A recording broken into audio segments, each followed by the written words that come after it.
breton, pluvieux, est favorable à la pousse de l'herbe. Le système herbagé présente l'avantage d'être économe. Dans ces conditions, les systèmes herbagés devraient se généraliser en Bretagne. Or, ce n'est pas le cas. Pourquoi ? Parlons-en avec deux agriculteurs qui ont fait le choix de l'herbe. Quelles sont leurs motivations et quels blocages ont-ils rencontrés avant d'arriver où ils en sont ?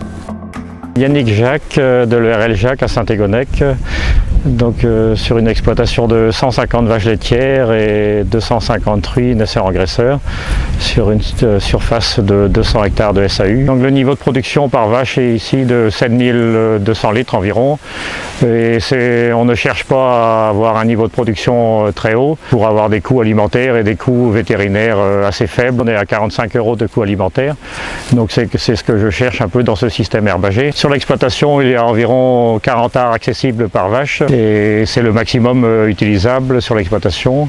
Et autrement, il faudrait traverser une route, les leviers, donc ça pourrait être un beau viaduc pour cette route-là. Les échanges parcellaires pourraient faire gagner.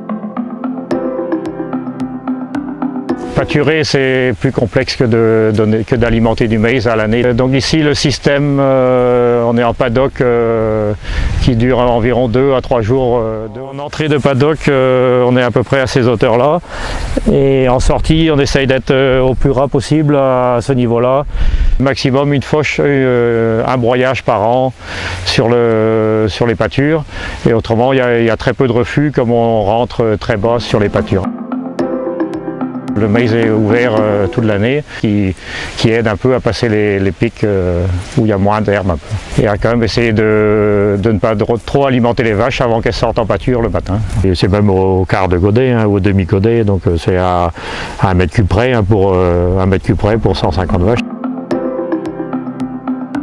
Sur l'année, les vaches sortent à partir de mi-février, la journée, et à partir du 10 mars, souvent elles sont nuit et jour dehors, et pour aller jusqu'à début novembre, nuit et jour dehors, et jusqu'à mi-décembre, la journée, quoi.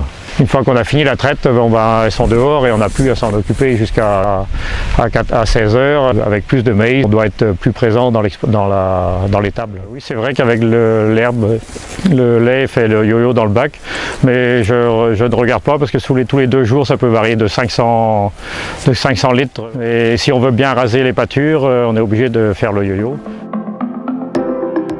Si on veut que les vaches pâturent, il faut sortir les jeunesses très jeunes dehors. Les jeunesses sont toutes au pâturage à partir de 6 mois. Et donc on essaye de faire des blocs de pâture avec 2 ou 3 parcelles on n'a pas besoin de les déplacer comme ça en bétaillère, on les change de paddock, un peu comme les systèmes vaches.